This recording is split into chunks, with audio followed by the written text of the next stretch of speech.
Assalamualaikum warahmatullahi wabarakatuh. Di sini saya akan menceritakan tentang sejarah dan nasab dari Sunan Derajat yang tertulis dalam buku Atlas Wali Songo karangan Agus Sunyoto. Seperti apa ceritanya untuk sejarah dan nasab dari Sunan Derajat? Mari kita lihat video kali ini.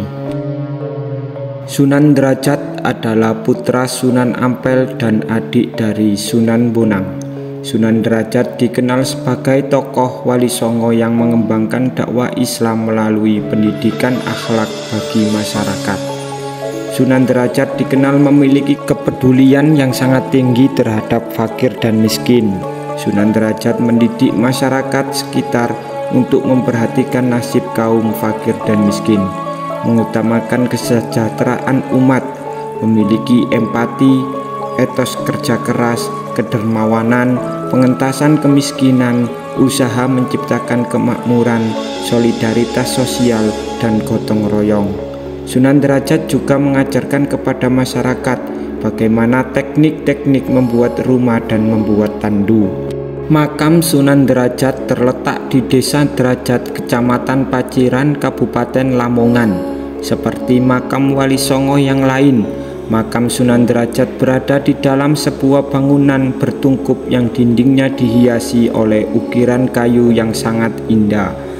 Makam Sunan Derajat terletak di selatan Jalan Raya Dendles yang merentang antara kota Gresik dengan kota Tuban.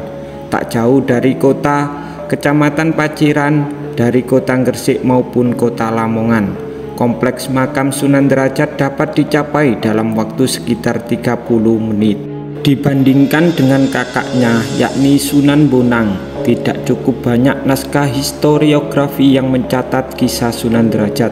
Namun Sunan Derajat justru memiliki banyak nama dibanding Wali Songo lain seperti Raden Kosim, Masyaikh Munat, Raden Sarifuddin, Maulana Hasim, Pangeran Kadrajat, Sunan Mayang Madu, dan yang paling masyhur adalah Sunan Derajat. Sunan Derajat yang lahir dengan nama Raden Kosim diperkirakan lahir pada tahun 1470 Masehi.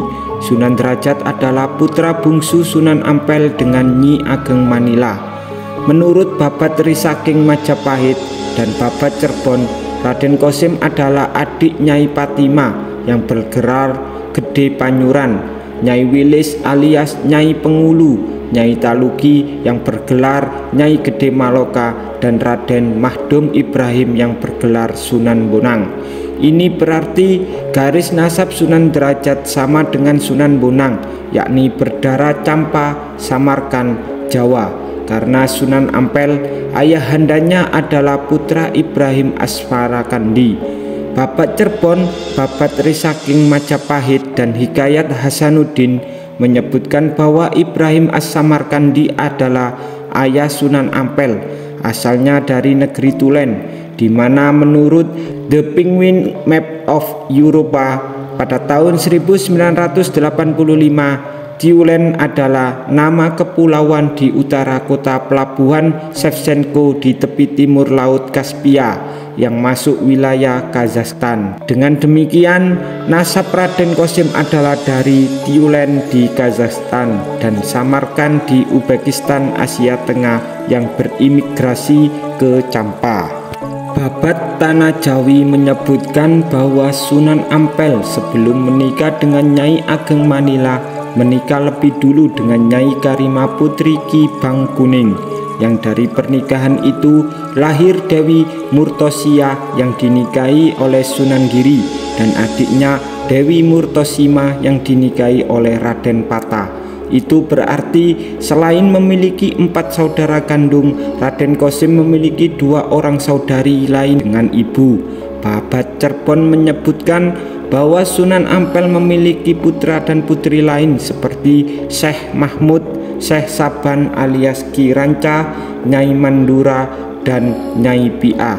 Keterangan tentang putra dan putri Sunan Ampel dalam Babat Cirebon itu dikemukakan juga dalam Babat ing Gresik yang menyebut nama 9 orang putra Sunan Ampel, yaitu Nyai Ageng Manyuran, Nyai Ageng Manila, Nyai Ageng Wilis, Sunan Bonang, Sunan Derajat, Ki Mamat, Syekh Ahmad, Nyai Ageng Medarum, dan Nyai Ageng Supia.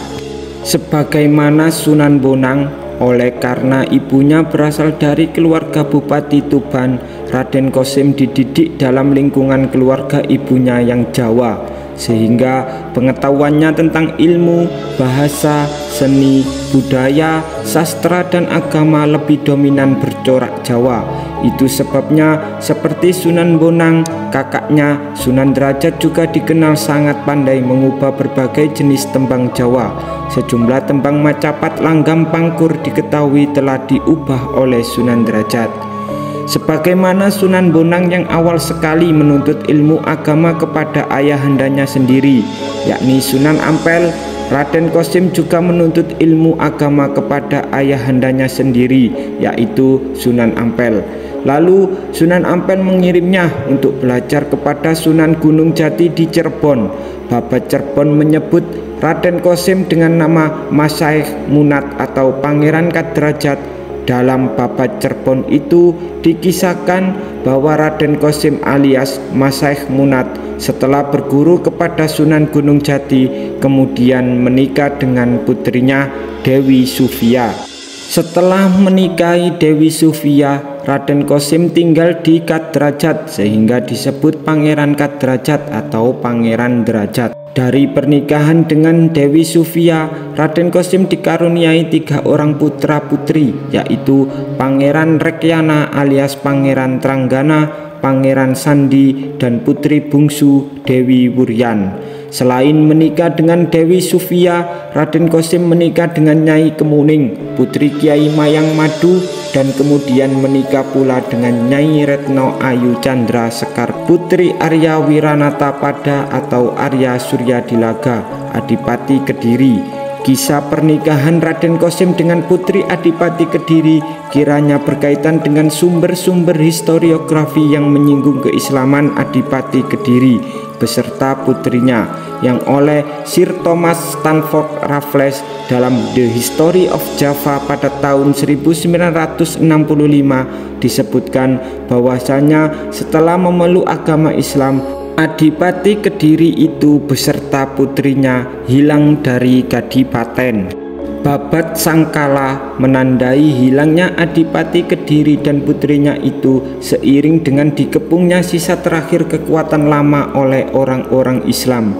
Waktu itu dicatat Babat Sangkala sebagai tahun Jawa 1473 yang sama dengan tahun 1551 Masehi. Catatan tahun Jawa 1473 dalam Babat Sangkala ini perlu dikaji, mengingat Sunan Derajat disebut sudah wafat sekitar tahun 1522 Masehi. Apakah setelah Sunan Derajat wafat, ayah beranak itu kembali ke Kediri dan kemudian hilang dalam kekacauan yang disusul serangan Sunan Prapen dalam bentuk pembakaran kota Kediri? Berbekal pengetahuan agama dari ayahandanya dan dari Sunan Gunung Jati, Raden Kosim kembali ke Ampel Denta. Namun atas perintah ayahandanya Sunan Ampel, Raden Kosim berdakwah menyebarkan Islam di pesisir barat Gresik. Tidak ada catatan historiografi perjalanan Raden Kosim dari Surabaya ke pesisir barat Gresik sesuai perintah dari Sunan Ampel. Namun cerita tutur setempat menggambarkan bahwa dalam perjalanan di laut itu, perahu yang ditumpangi Raden Kosim dihantam gelombang dan pecah di tengah laut. Dalam peristiwa pecahnya perahu itu, Raden Kosim dituturkan ditolong oleh ikan cucut dan ikan talang sampai mendarat di sebuah tempat yang disebut Jelak, yaitu gundukan tanah yang tinggi dibanding sekitar yang masuk ke dalam desa Banjarwati. Kedatangan Raden Kosim disambut baik oleh sesepuh kampung yang dikenal dengan sebutan Kiai Mayang Madu dan Mbah Banjar. Raden Kosim dikisahkan tinggal di Jelak dan menikah dengan Nyai Kemuning, putri Ki Mayang Madu. Di Jelak itulah Raden Kosim mendirikan surau dan kemudian mengajar mengaji penduduk. Di dalam Babat Demak disebutkan bahwa setelah menikah dengan Dewi Sufia, putri Sunan Gunung Jati, Raden Kosim ditempatkan sebagai imam pelindung di Lawang dan Sedayu, Pedukuhan Derajat. Setelah itu, Raden Kosim melakukan riyadhah ruhani dengan uzlah di ujung Pangka, tidak makan dan tidak tidur selama 3 bulan. Setelah itu, Raden Kosim diangkat oleh Tuhan mencapai derajat wali dengan sebutan Sunan Derajat. Pengikutnya menjadi banyak. Demikianlah Raden Kosim kemudian memiliki putra 3 orang. Sunan Derajat dikenal sebagai penyebar Islam yang berjiwa sosial tinggi dan sangat memperhatikan nasib kaum fakir dan miskin, serta lebih mengutamakan pencapaian kesejahteraan sosial masyarakat. Setelah memberi perhatian penuh, baru Sunan Derajat memberikan pemahaman tentang ajaran Islam. Ajarannya lebih menekankan pada empati dan etos kerja keras berupa kedermawanan, pengentasan kemiskinan, usaha menciptakan kemakmuran, solidaritas sosial, dan gotong royong. Menurut primbon milik Profesor Kiai Haji Raden Muhammad Adnan, dalam melakukan dakwah mengajak penduduk sekitar memeluk agama Islam, Sunan Derajat yang menjadi anggota Wali Songo dikisahkan mengajarkan tata cara membangun rumah, membuat alat-alat yang digunakan orang untuk memikul orang seperti tandu dan joli. Secara umum, ajaran Sunan Derajat dalam menyebarkan dakwah Islam dikenal masyarakat sebagai pepali pitu, yakni 7 dasar ajaran yang mencakup 7 falsafah yang dijadikan pijakan dalam kehidupan sebagaimana berikut. Yang pertama yaitu kita selalu membuat senang hati orang lain. Yang kedua, dalam suasana gembira hendaknya tetap ingat Tuhan dan selalu waspada. Yang ketiga, dalam upaya mencapai cita-cita luhur jangan menghiraukan halangan dan rintangan. Yang keempat, senantiasa berjuang menekan gejolak nafsu-nafsu indrawi. Yang kelima, dalam diam akan dicapai keheningan dan di dalam hening akan mencapai jalan kebebasan yang mulia. Yang keenam, pencapaian kemuliaan lahir batin dicapai dengan menjalani sholat 5 waktu. Dan yang terakhir yaitu berikan tongkat kepada orang buta, berikan makan kepada orang yang lapar, berikan pakaian kepada orang yang tak memiliki pakaian, berikan tempat berteduh kepada orang yang kehujanan. Dengan ajarannya yang sederhana dan bisa dijalani masyarakat, maka semakin lama pengikut Sunan Derajat semakin banyak. Salah satu faktor yang menyebabkan Sunan Derajat dekat dengan masyarakat bukan saja karena ajaran-ajarannya yang sederhana dan berorientasi kepada kesejahteraan semua orang, melainkan kemampuan Sunan Derajat dalam berkomunikasi lewat kesenian juga telah menjadi daya dorong bagi dekatnya usaha dakwah dengan masyarakat. Sunan Derajat diketahui mengubah sejumlah tembang tengahan Macapat Pangkur yang digunakan menyampaikan ajaran falsafah kehidupan kepada masyarakat. Sunan Derajat juga dikisahkan menyukai pertunjukan wayang dan sesekali memainkan wayang sebagai dalang sebagaimana Sunan Bonang yakni kakaknya. Sebagian cerita tutur yang berkembang di tengah masyarakat dikisahkan bahwa setelah tinggal lama di Derajat, Sunan Derajat memindahkan tempat tinggalnya ke arah selatan yang tanahnya lebih tinggi yang dikenal sebagai Dalem Dhuwur.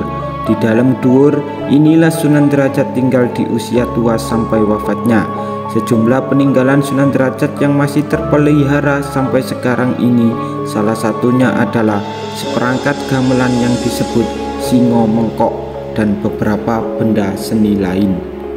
Itulah kisah strategi dan metode dakwah dari Sunan Derajat Raden Kosim sesuai yang tertulis dalam buku Atlas Wali Songo karangan Agus Sunyoto. Jangan lupa untuk klik tombol like, komen, dan subscribe serta aktifkan loncengnya agar di setiap pemberitahuan di channel kami yang terbaru kalian semuanya mengetahuinya. Oke, dari kami assalamualaikum warahmatullahi wabarakatuh.